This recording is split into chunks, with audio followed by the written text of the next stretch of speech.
Hey everyone, Tyler here at The Movie Beat, back with another Korean movie review. Thanks for tuning in on this one. We are going back a few years to 2007 for the Korean romance drama film Love Now. So this one, just want to start out by saying the director, Jung Yoon-soo, really impressed me with the layer upon layer that I kept uncovering as I was trying to break down his film, My Wife Got Married. Again, one of the most popular reviews on this channel. Thank you for watching that. But for whatever reason, I did not go into this director's filmography until later when I was binging on Korean sci-fi films in January, and I caught his film Yesterday, which quickly became one of my favorite Korean action sci-fi films.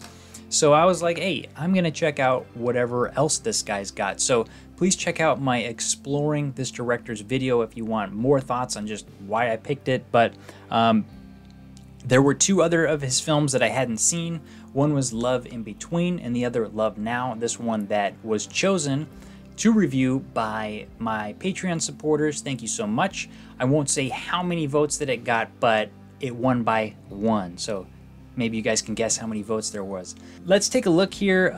I just want to say that based on the art for both of these, Love in Between and Love Now, so you did kind of get the sense that this was going to be some kind of intriguing multiple partner love story or otherwise scandalous love affair type thing, just really ready to provoke or alienate audiences, much like My Wife Got Married did. So I was really looking forward to seeing what this one was going to offer, and I do think that you could safely say this one, Love Now, covers both of those bases. And while I would say that it is predictable to some degree, it really slams home its second half with some original plot turns and fully realized characters that are superbly acted. So that was awesome in this one.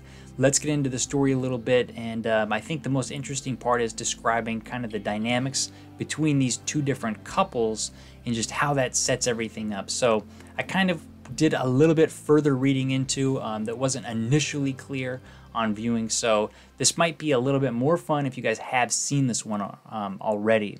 Yuna, played by Jung-hwa, is a luxury fashion stylist tasked with revamping the wardrobe of Young-jun, played by Lee Dong-gun, a young and handsome CEO of a giant development firm. Young-jun's beautiful wife, Soyo, played by Han Chae-young, an interior designer who specializes in lighting, is in need of hotel accommodation during her upcoming trip to Hong Kong. Luckily, Yuna's upbeat husband, Min-jae, played by Park Young-woo, manages an international chain of hotels and will be able to help Soyo secure a room. As the two couples begin spending time with each other's spouses, new feelings of love and lust emerge that shake the foundation of their marriages. So I think these two couples were established pretty well, and they give a lot of, like, if you think a little bit more into it, just some rationale of how this infidelity could have occurred. So I'll start with a little analysis on the couple Yuna and Min-jae. So Yuna, again, she's played by Jung-hwa, and really for all the success that her and her husband have, there's something that is not satisfying to Yuna, and she really is hoping to continue to climb that social ladder. She's a true go-getter in every sense of the word. She's ambitious, but she doesn't stop to appreciate the things that she has and all of her successes thus far, including her, really nice husband, Min-jae, whom she kind of pushes to make more money that will ultimately help them climb that social ladder. So, Min-jae, he's very personable, he's very sociable, and you get a sense that that might have held him back in career advancement. So there's also a sense that Yuna sort of surpassed him, and she is the breadwinner of the family. She has to give him an allowance, and maybe there's a little bit of an inferiority complex that Min-jae has as he's trying to keep up. You also get a sense that these two might have married young, and they had a very passionate love to begin their relationship that you do feel is kind of fizzling out right now.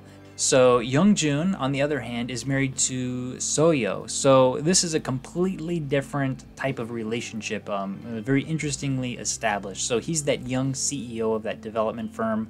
Really, his personality is the opposite of Min Jae. He's cold, he's calculated, he lacks empathy, so he does not feel for anybody really other than himself.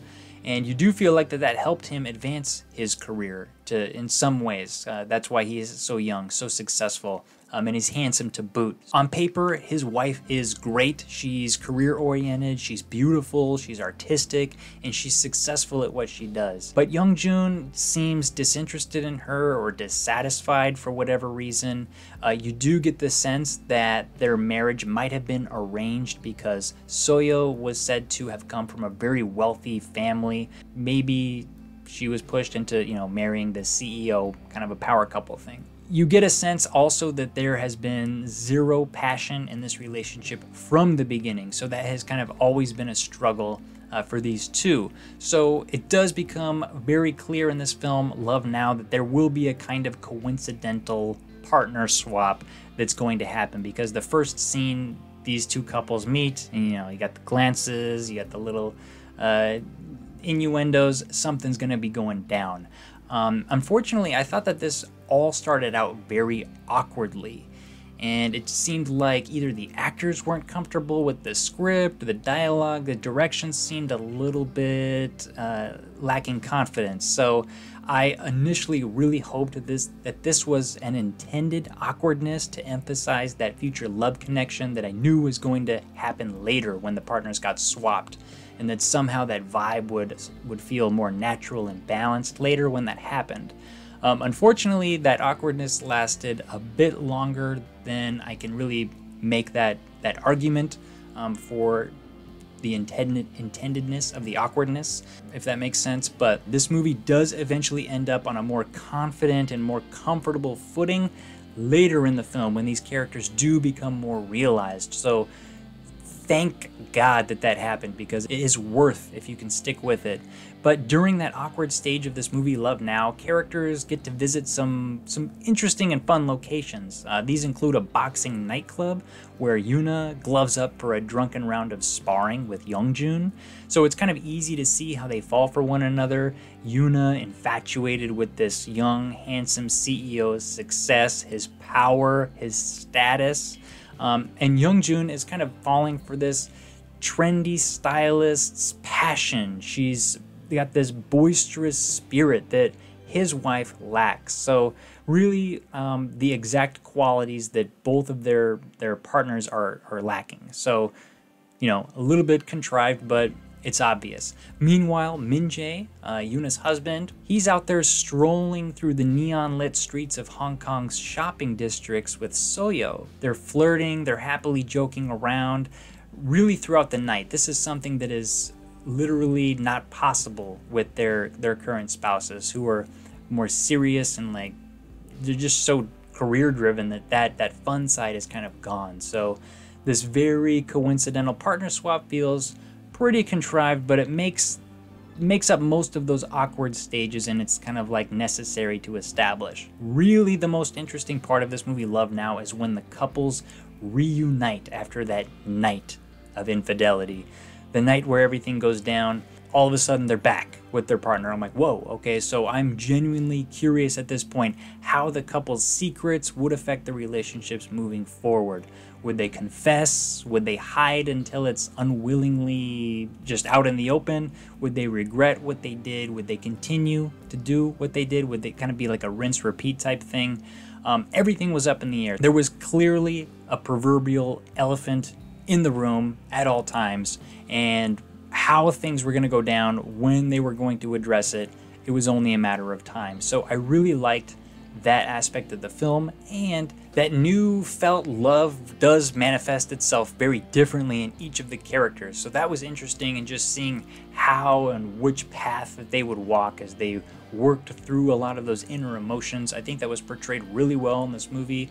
Like My Wife Got Married, so something I can kind of compare it to one of his previous films. I don't know how much was his. I don't think he actually wrote this script, the director, Jung Yoon Soo. So there's a lot of soccer analogies during some of the playful love-making banter that was kind of a fun way to spice things up, but it just reminded me of My Wife Got Married. I'm like, this guy's got something for soccer. He loves soccer. And I think the sexuality overall is a bit more explicit than, say, the average Korean romance film, but it really isn't anything too crazy or extreme.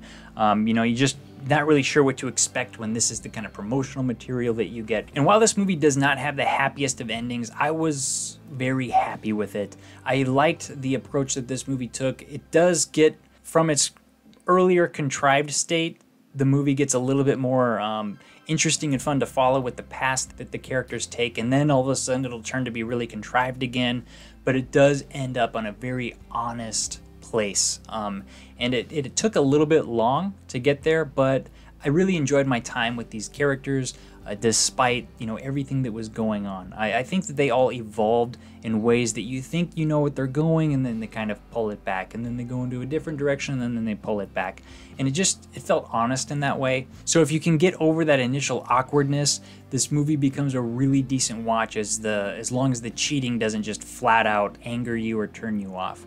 So I'd say that this movie kind of begins like a B grade, but then not too long later, a bit, but it does evolve into a solid A movie by the end. So you just got to stick with it. I was very happy with it, so I'm going to give it a 7 out of 10. And so while you're thinking this title looks awfully long for Love Now, only 2 words, but the Korean title actually translates to Can You Live with the Person That You Love Now? So pretty long title. I kind of can see why they translated it, but the English title is a little bit more ambiguous, I must say.